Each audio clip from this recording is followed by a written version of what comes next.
In the quiet town of Millbrook, Vermont, the Trench family adopted 12 children over the course of 3 years.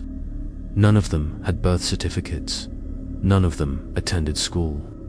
And when authorities finally gained access to the family's estate, in 2019, they discovered something that would haunt investigators for years to come. The Trench mansion sat on Elm Street like a monument to respectability.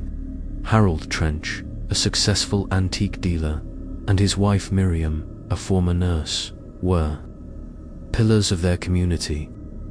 They donated generously to local charities, attended church every Sunday, and their beautifully maintained Victorian home was the envy of their neighbors. But there was something about the Trench family that never quite sat right with the people of Millbrook. The children were always well-dressed, always polite, but they never played in the yard. They never laughed. They never seemed to smile.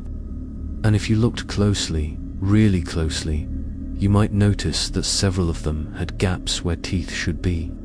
Not the natural gaps of childhood, but something else entirely. Something deliberate. Mrs. Eleanor Blackwood, who lived next door for 37 years, would later tell investigators that she often heard strange sounds coming from the Trench house late at night. Not crying, not screaming, but something she described as a gentle whimpering, like wounded animals trying not to make noise. When pressed for details, she would only say that the sounds always came from the 3rd floor, and they always stopped at exactly 3 in the morning. The Trench family's collection of antiques was legendary in their small town. Harold specialized in Civil War memorabilia, and his shop downtown featured an impressive array of military artifacts, medical instruments, and personal effects from soldiers who had died more than a century ago. But his most prized possessions were never displayed in the shop. They were kept in a special room on the 3rd floor of the family home, a room that visitors were never allowed to enter. Harold would tell anyone who asked that his collection contained pieces of American history that deserved to be preserved.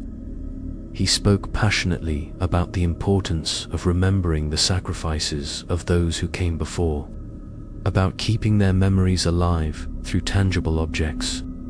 What he'd never mentioned was that his definition of tangible objects had evolved significantly since his great-grandfather, Ezra, first started the collection in 1863. The investigation that would eventually expose the Trench family's secrets began with a routine home visit in March 2019. Rebecca Matthews, a social worker with the state's Child Protective Services, had been assigned to conduct a wellness check after receiving an anonymous tip. The caller had reported seeing children at the Trench residence who appeared malnourished and frightened.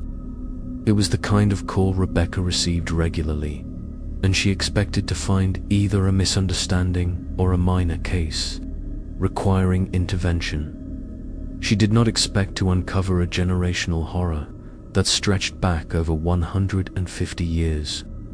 She did not expect to find a family whose idea of preserving memories involved extracting teeth from living children. And she certainly did not expect to discover that the Trench family's heirloom collection contained over 300 human teeth, each one carefully catalogued with the name, age, and extraction date of its unwilling donor.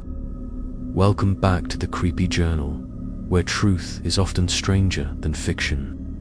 Today's story comes from the small town of Millbrook, Vermont, where a family's obsession with preserving the past led to unspeakable acts in the present. If you're new here, subscribe so you never miss a page from our dark journal. And if you're returning, thank you for joining us as we explore another chapter in humanity's capacity for hidden darkness. Millbrook, Vermont, is the kind of town that appears on postcards advertising New England charm. With a population of just over 3,000 residents, it features the classic ingredients of small-town Americana: a main street lined with local businesses, a white-steepled church that's been serving the community since 1847, and neighborhoods where everyone knows everyone else's business. Or so they thought. The town sits nestled in a valley surrounded by rolling hills that turn spectacular shades of orange and red each October, drawing tourists from across the region. The economy depends largely on these seasonal visitors, along with a small college and a few manufacturing plants that provide steady employment for local families. It's the kind of place where people don't lock their doors, where children ride their bikes until dark, and where the most exciting news is usually about high school football games or the annual maple syrup festival. Harold Trench arrived in Millbrook in 1987, purchasing the old Victorian mansion on Elm Street that had been sitting empty for nearly a decade. The house, built in 1889, featured 3 stories, wraparound porches, and the kind of ornate woodwork that spoke to craftsmanship from a bygone era. Harold, then in his early 20s, had inherited a substantial sum from his grandfather and decided to start fresh in a small town where his family's past wouldn't follow him. He opened Trench Antiques on Main Street, specializing in Civil War memorabilia and historical artifacts. The shop quickly became popular with collectors and historians, and Harold's reputation for finding rare and authentic pieces grew throughout New England. He had a genuine passion for history, particularly the Civil War period, and could speak for hours about specific battles, military strategies, and the personal stories of individual soldiers. Miriam joined Harold in Millbrook in 1994, 2 years. After their marriage, she had been working as a nurse in Boston, but Harold convinced her that small-town life would be more fulfilling. She was a quiet woman, devoted to her husband and skilled in medical care. The townspeople respected her for her knowledge and her willingness to help with minor medical issues when the local doctor was unavailable. She was particularly good with children, they noted, and had a gentle manner that put even the most frightened youngsters at ease. For years, the Trenches lived quietly in their Victorian home. They were active in community affairs, donated generously to local causes, and seemed to embody the values that small towns cherish.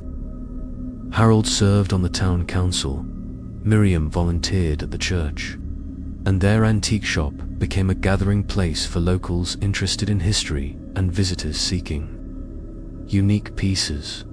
But there was always something slightly off about the Trenches, something that neighbors couldn't quite articulate. The house, while beautiful, seemed unusually quiet.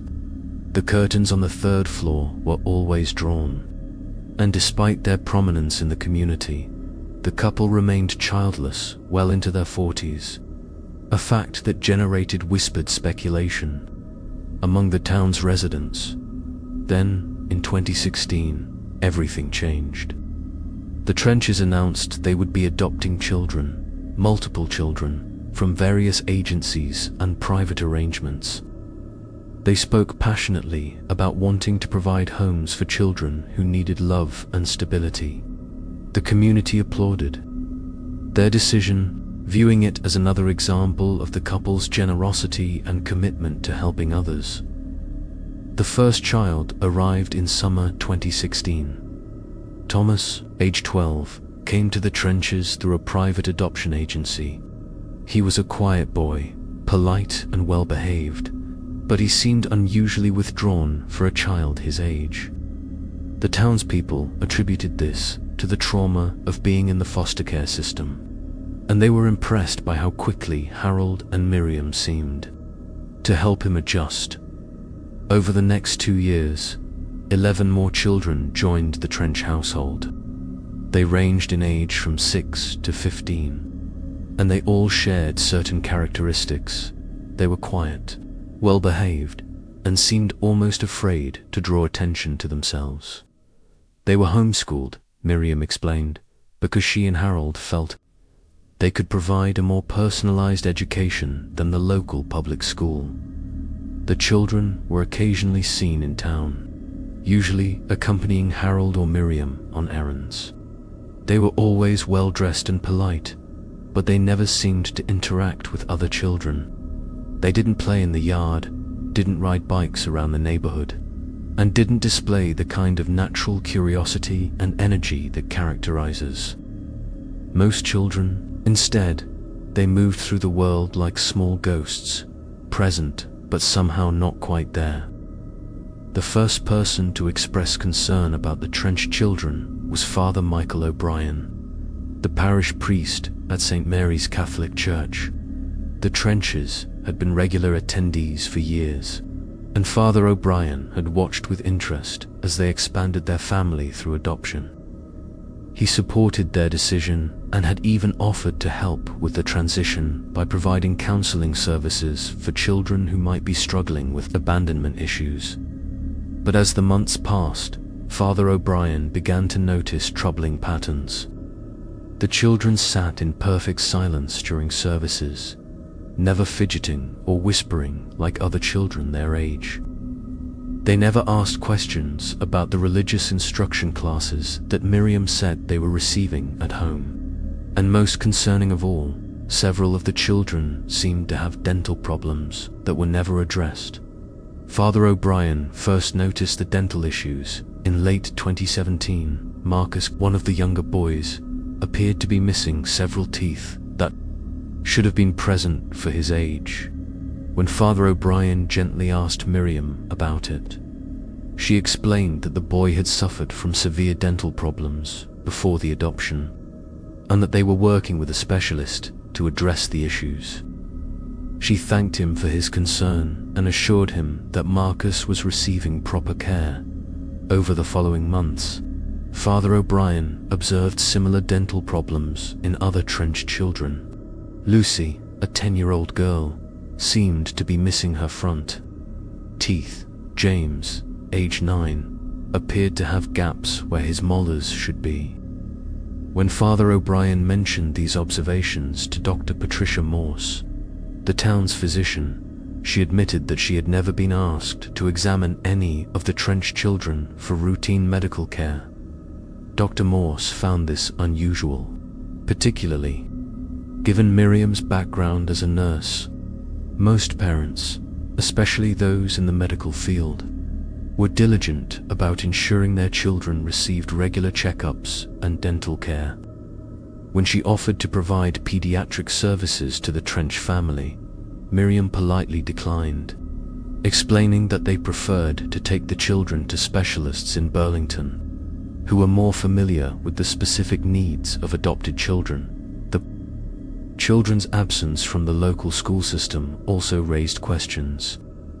Principal Janet Morrison at Millbrook Elementary School had never been contacted about educational records for any of the Trench children.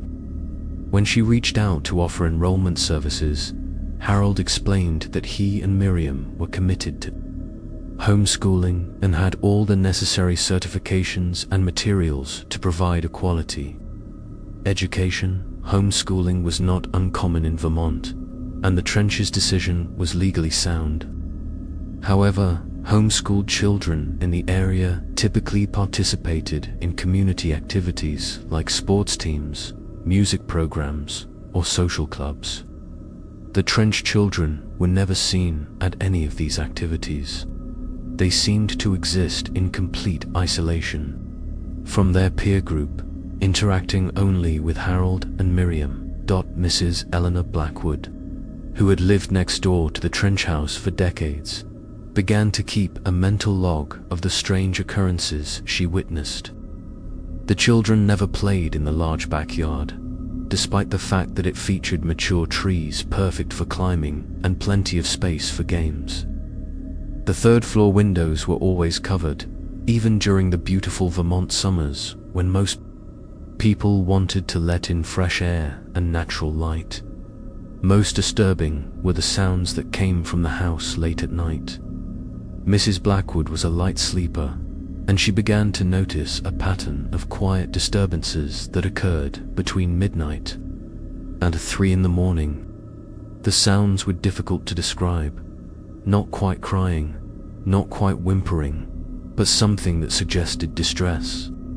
When she mentioned these observations to her husband, he suggested that the children might be having nightmares, which would be understandable given their backgrounds in the foster care system. But Mrs. Blackwood wasn't convinced. The sounds were too regular, too controlled. They suggested something more deliberate than natural childhood distress, and they always stopped at exactly 3 in the morning, as if someone was monitoring the time and enforcing a strict schedule. Samuel Reed, the retired postman who had delivered mail to the Trench house for 15 years, also began to notice unusual patterns. The family received frequent packages from medical supply companies, which seemed odd for a household that claimed to handle all medical needs through specialists in Burlington. The packages were always addressed to Miriam, and they arrived with a regularity that suggested ongoing medical procedures rather than occasional consultations. Reed also observed that the children were never seen collecting the mail or performing other routine household tasks that most families assign to young people.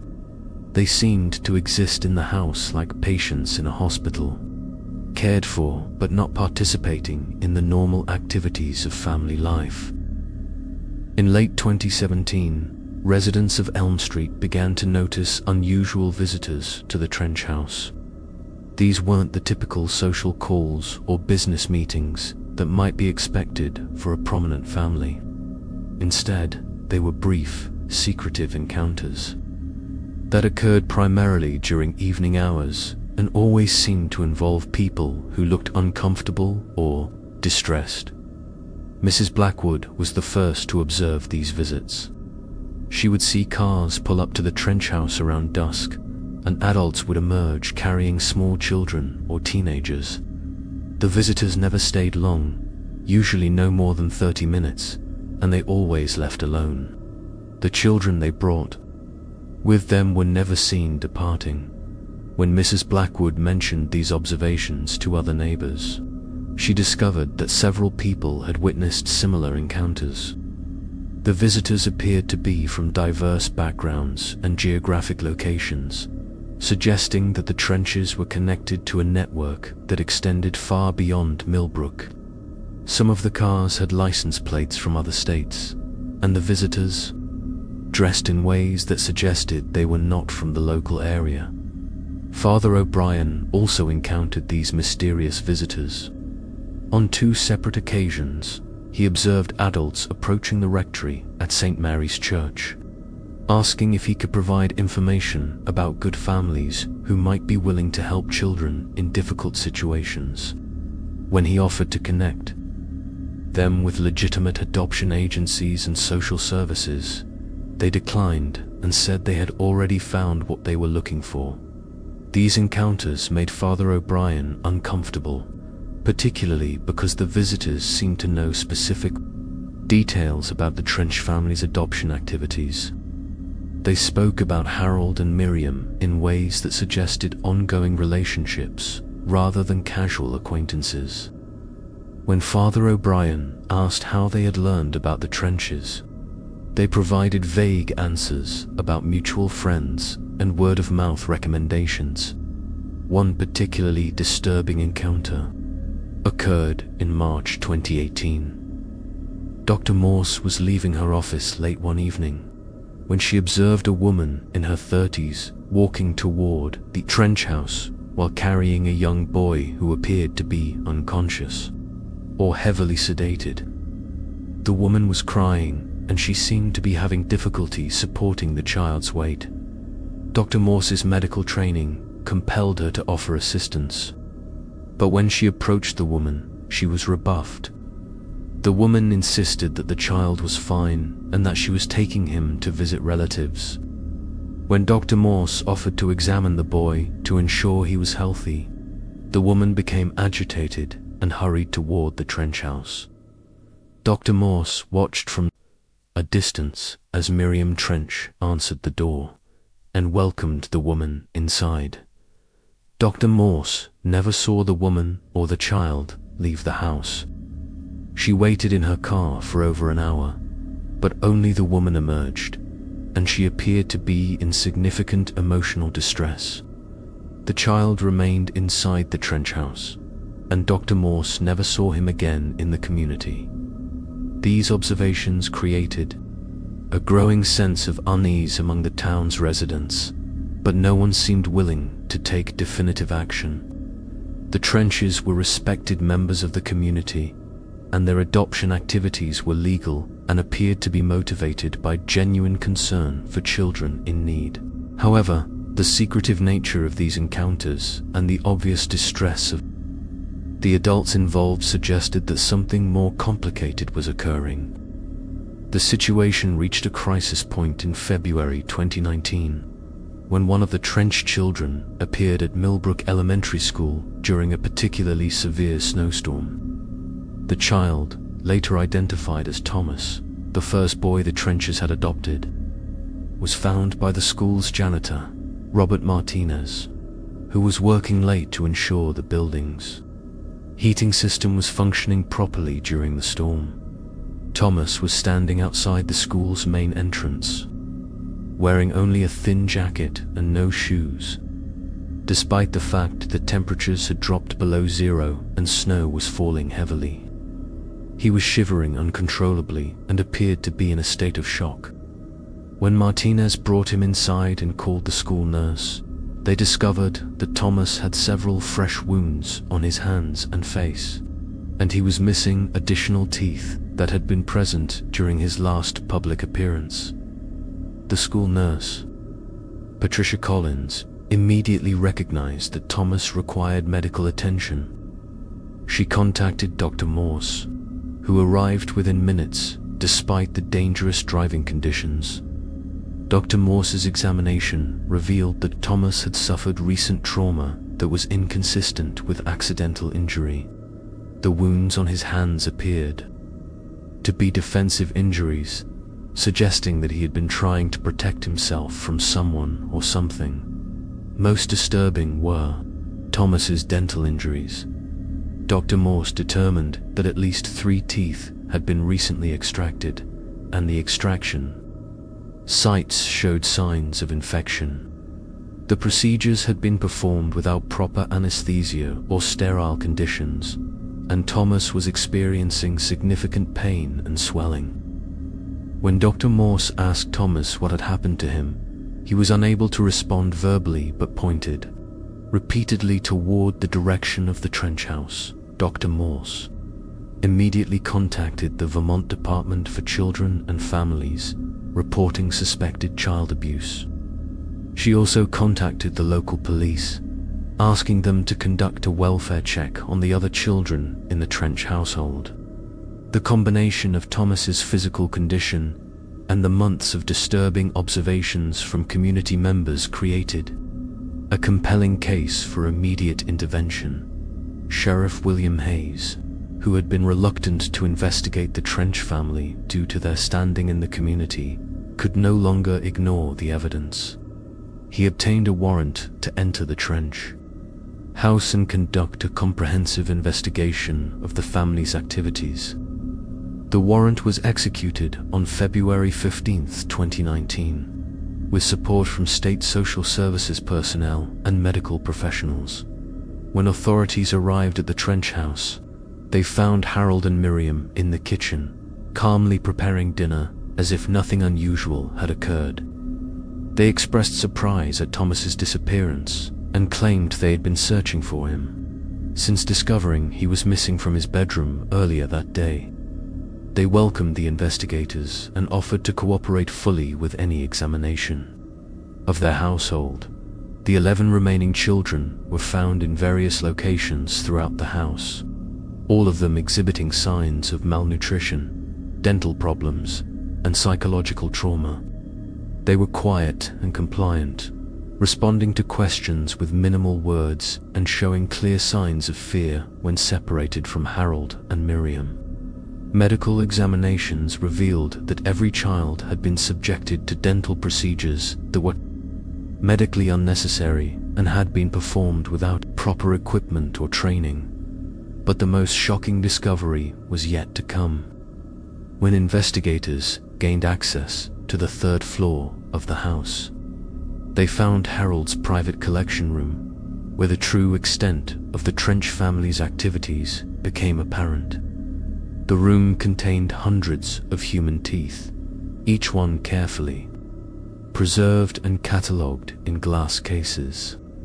The teeth were organized by age, size, and extraction date, with detailed records identifying their sources.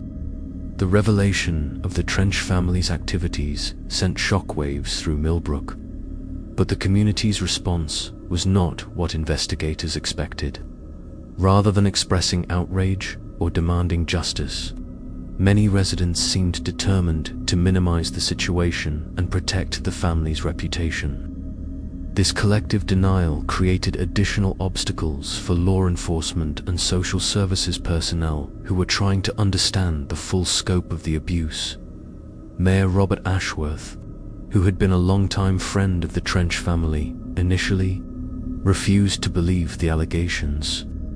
He suggested that the investigators had misunderstood the situation and that Harold's collection was simply an extension of his historical interests.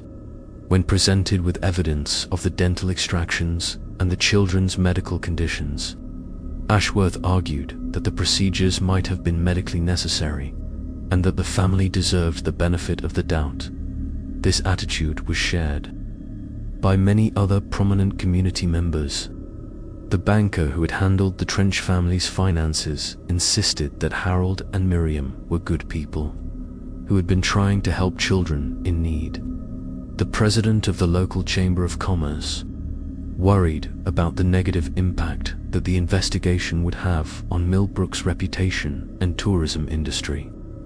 Even some of Harold's customers at the antique shop continued to defend him, arguing that his passion for history had been misinterpreted. The conspiracy of silence extended beyond the town's leadership. Neighbors who had witnessed suspicious activity suddenly claimed they had never seen anything unusual. The mysterious visitors who had been observed bringing children to the Trench house seemed to have vanished, and no one could provide investigators with detailed descriptions or license plate numbers that might help identify them. This collective amnesia frustrated Detective Angela Foster, who had been assigned to lead the investigation. Foster was an experienced investigator with the Vermont State Police, and she had worked on numerous cases involving child abuse and human trafficking. She recognized that the Trench case was unusual not just because of the nature of the crimes, but because of the community's determination to protect the perpetrators. Foster's investigation revealed that the Trench family's activities had been enabled by a network of adults who had brought children to the house in exchange for money or other benefits. Some of these adults appeared to be relatives or guardians who had been struggling financially and had been convinced that the Trenches would provide better care for the children than they could. Others seemed to be operating as intermediaries, connecting the Trenches with vulnerable children from distant locations. The investigation also uncovered evidence that Harold's antique business had been used to launder money and facilitate the trafficking of children.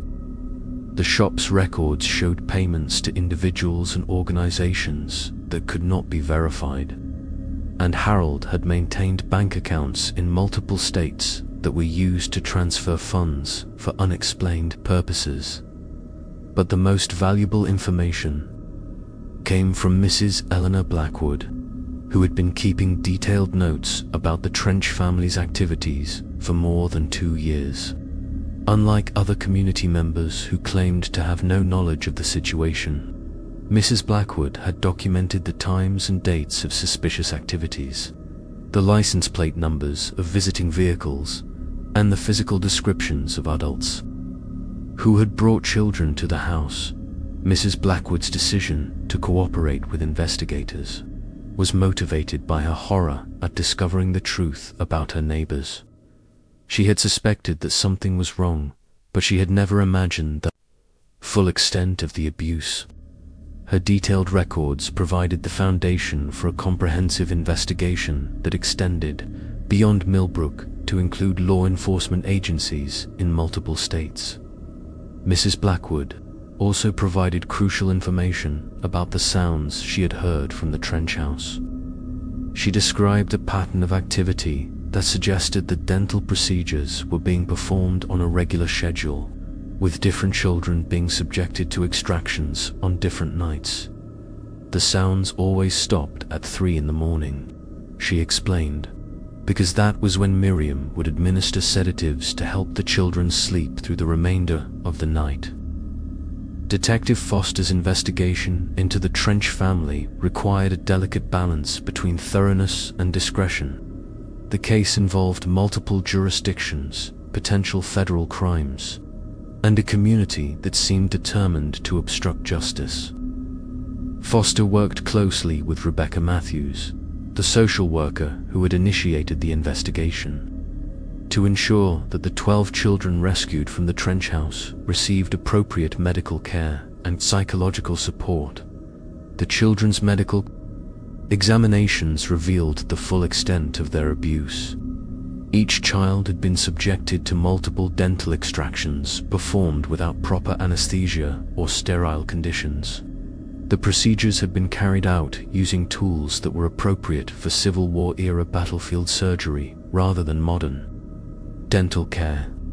Harold had used antique medical instruments from his collection, including forceps and extractors that belonged in a museum rather than a medical facility. The psychological evaluations were equally disturbing. The children exhibited symptoms of severe trauma, including muteness, night terrors, and an inability to form normal attachments with their caregivers. They had been conditioned to submit to painful procedures without resistance, and they showed signs of learned helplessness that suggested prolonged abuse. Most concerning was their apparent belief that the dental extractions were normal and necessary, indicating that Harold and Miriam had convinced them that the procedures were medical treatments rather than abuse.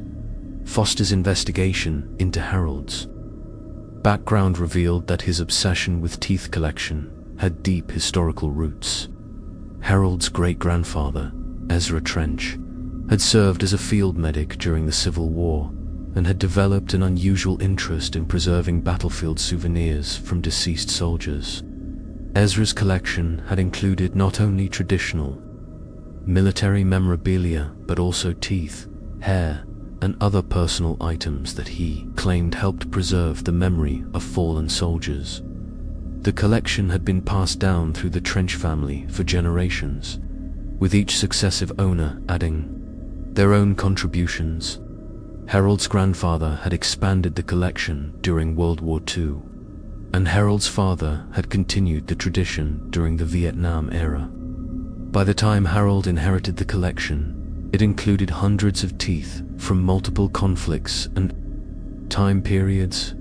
Harold had initially continued the traditional approach to building the collection, purchasing teeth from estate sales and medical supply companies. But as the collection grew, he became increasingly frustrated with the lack of personal connection to the specimens. He wanted teeth that came with stories, with personal histories that he could preserve and share with future generations. The transition from collecting historical artifacts to abusing living children had been gradual. Harold had started by extracting teeth from deceased individuals through his connections in the funeral industry. He had then moved to purchasing teeth from unethical dental professionals who were willing to perform unnecessary procedures for financial gain. Eventually, he had decided that the only way to obtain truly meaningful specimens was to raise children specifically for the purpose of tooth extraction. Miriam's role in the scheme was equally disturbing. Her medical background had made her an ideal partner for Harold's activities. She had been responsible for maintaining the children's health between extractions, ensuring that they survived the procedures and remained viable sources for future collections. She had also been instrumental in developing the techniques used to sedate the children and minimize their resistance during the extractions. The investigation revealed that the Trench family had been operating their scheme for over a decade. They had adopted their first child in 2008, but that child had died from complications related to an extraction procedure. Rather than being deterred by this tragedy, Harold and Miriam had refined their techniques and expanded their operation. The 12 children rescued in 2019 were the survivors of a larger group that had included several children who had died from medical complications or had been killed when they became too difficult to control. Foster's investigation also uncovered evidence of a broader network of individuals who had been involved in the Trench family's activities. This network included adoption facilitators who had helped place vulnerable children with the Trenches, medical professionals who had provided equipment and expertise, and collectors who had purchased teeth from Harold's collection. The network extended across multiple states and included individuals from various professional backgrounds who had been drawn into the scheme by financial incentives or shared interests in historical preservation. The search of the Trench house yielded evidence that exceeded even Detective Foster's expectations. The third floor of the Victorian mansion had been converted into a comprehensive facility for the systematic abuse of children. The space included a surgical suite equipped with antique medical instruments, a recovery area with hospital-style beds, and a laboratory where teeth were cleaned, catalogued, and prepared for display. The surgical suite was the most disturbing discovery. Harold had installed modern lighting and ventilation systems, but he had chosen to use Civil War-era medical instruments for the actual procedures. The room contained forceps, extractors, and other tools that dated back to the 1860s, along with restraints that had been designed to hold children immobile during extractions. The restraints showed signs of extensive use, with wear patterns that indicated they had been employed regularly over a period of years. The recovery area featured 12 hospital beds arranged in 2 rows, with each bed equipped with monitoring equipment that allowed Harold and Miriam to track the children's vital signs during the recovery process.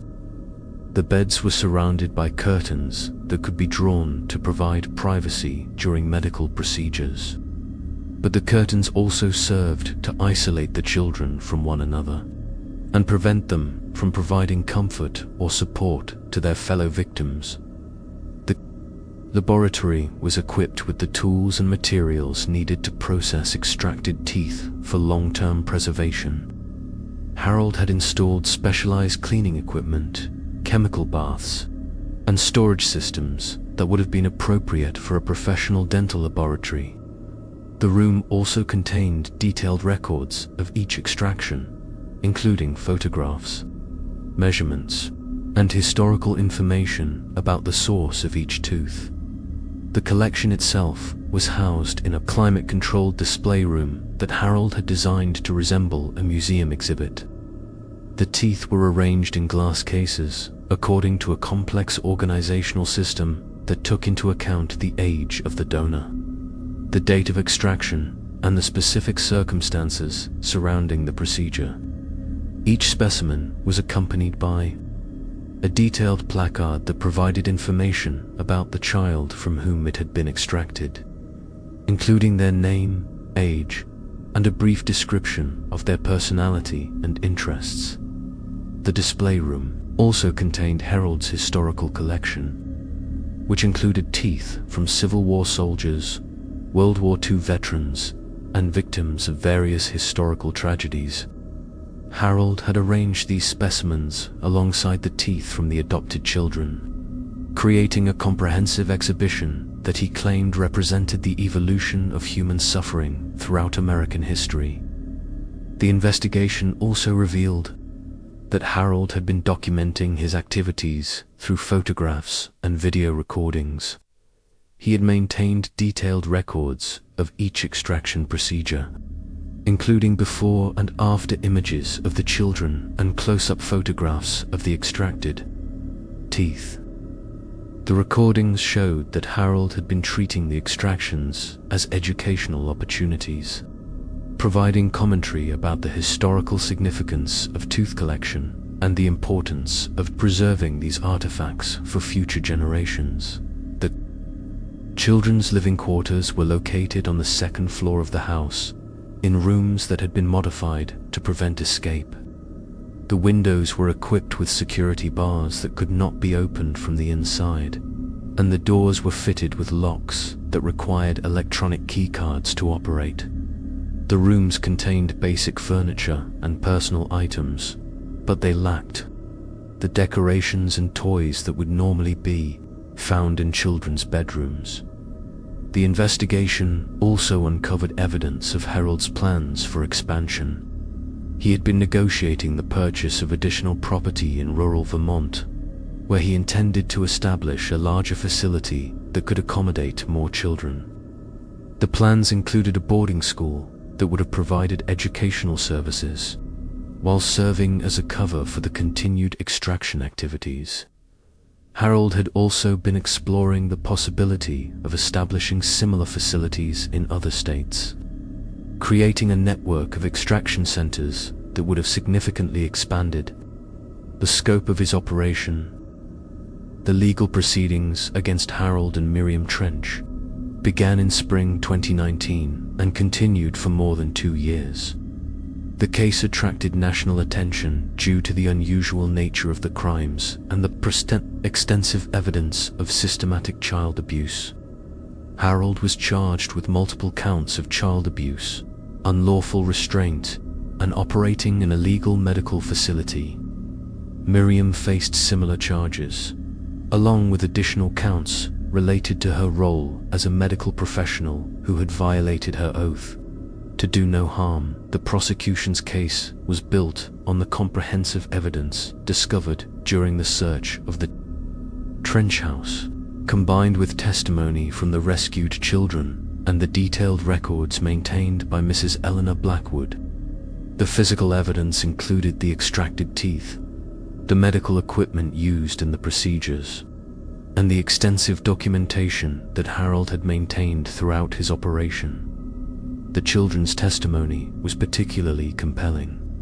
Despite their obvious trauma and psychological damage, several of the older children were able to describe their experiences in detail, explaining how Harold had convinced them that the extractions were necessary medical procedures that would help them become part of history. They described the pain and terror of the procedures, the inadequate medical care they received afterward, and the constant fear that they would be subjected to additional extractions. The defense strategy focused on challenging Harold's mental competency and arguing that his actions were the result of a psychological disorder rather than criminal intent. Harold's attorneys claimed that he genuinely believed he was preserving history and that his Civil War obsession had evolved into a delusional condition that prevented him from understanding the harm he was causing. The defense also attempted to shift blame to Miriam, arguing that her medical training should have made her more aware of the ethical violations involved in the extractions. They claimed that Harold had been manipulated by his wife, who had used her medical expertise to enable and escalate the abuse. This strategy proved unsuccessful, as the evidence clearly showed that both Harold and Miriam had been active participants in planning and executing the extraction procedures. The trial revealed additional details about the network of individuals who had facilitated the Trench family's activities. Several adoption facilitators were charged with conspiracy and child trafficking, including a woman named Sandra Morrison, who had been responsible for connecting the trenches with vulnerable children from multiple states. Morrison had been operating a fraudulent adoption agency that specialized in placing children with families who were willing to pay premium prices for minimal oversight. The investigation also led to charges against Dr. Kevin Walsh, a dentist from Burlington who had provided Harold with professional equipment and training. Walsh had been aware of the nature of Harold's activities, but had continued to supply equipment and expertise in exchange for access to Harold's historical collection. His medical license was revoked, and he was sentenced to 5 years in prison. For his role in the conspiracy, the community's response to the convictions was mixed. Many residents expressed relief that the children had been rescued and that the perpetrators had been brought to justice. However, others continued to defend Harold and Miriam, arguing that their intentions had been good and that the legal system had been too harsh in its treatment of the family. This division created lasting tensions in Millbrook that persisted. Long after the trials concluded, the 12 children who had been rescued from the Trench house faced a long and difficult recovery process. They were placed in therapeutic foster care and provided with extensive medical and psychological treatment. The dental damage they had suffered required multiple reconstructive procedures, and many of them struggled with ongoing health problems related to the infections and trauma they had experienced. The psychological recovery was even more challenging. The children had been conditioned to accept abuse as normal, and they struggled to form healthy relationships with their new caregivers. Many of them experienced severe night terrors, depression, and anxiety that required ongoing treatment. Some of the older children were able to make significant progress with therapy, but the youngest victims faced the possibility of lifelong psychological damage. Judge Harrison Cole, who presided over the sentencing hearings, described the Trench case as one of the most disturbing examples of child abuse he had encountered in 30 years on the bench. He sentenced Harold to life in prison without the possibility of parole, citing the systematic nature of the abuse and the psychological damage inflicted on the victims. Miriam received a sentence of 50 years in prison, with the possibility of parole after 30 years. The Trench house was eventually sold to a developer, who demolished the structure and subdivided the property for new construction. The town council voted to remove Harold's name from the community center that had been named in his honor, and his antique shop was closed permanently. The historical collection, including both the legitimate artifacts and the teeth extracted from the children, was turned over to law enforcement agencies for disposal. The case prompted changes in Vermont's adoption and homeschooling regulations, including requirements for more frequent welfare checks and mandatory reporting of unusual medical procedures performed on children. The state also established a task force to investigate other cases of child trafficking and abuse that might be operating under the cover of legitimate adoption services.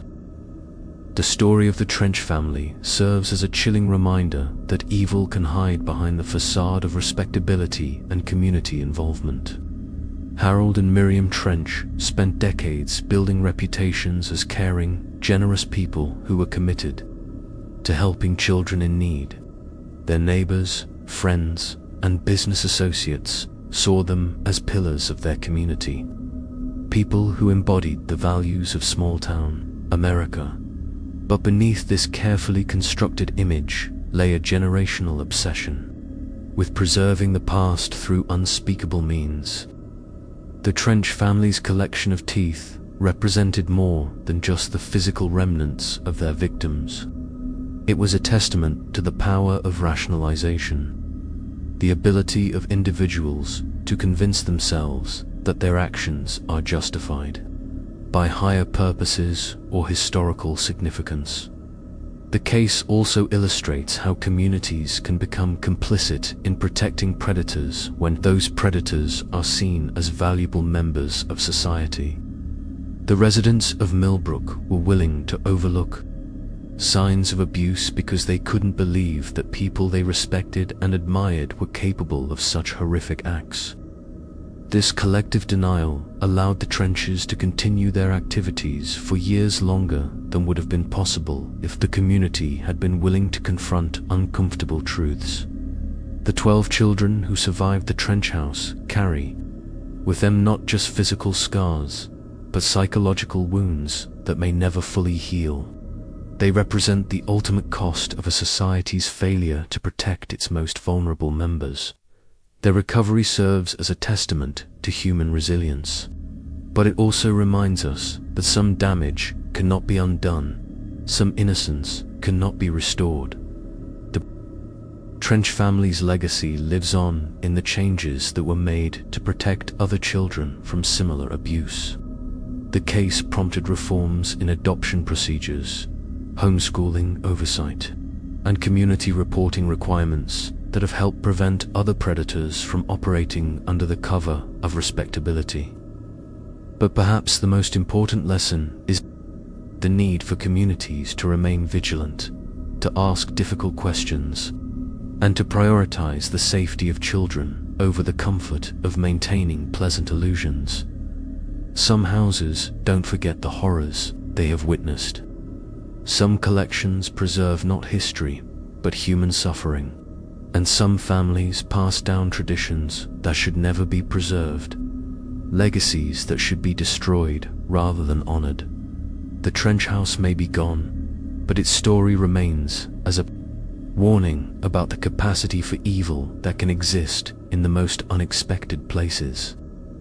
It reminds us that predators often hide in plain sight, that respectability can be a mask for unspeakable cruelty, and that the price of looking the other way can be measured in the broken lives of innocent children. Subscribe to the Creepy Journal for more stories they tried to forget, more truths that communities would rather bury, and more reminders that the most dangerous monsters are often the ones who wear the faces of our neighbors, our friends, and our trusted community leaders. Because sometimes the greatest horrors are the ones that happen behind closed doors, in houses that everyone admires, perpetrated by people that everyone trusts. Until next time, remember that the truth is often stranger and more terrifying than fiction, and sometimes the most important stories are the ones that make us question everything we thought we knew about the people around us.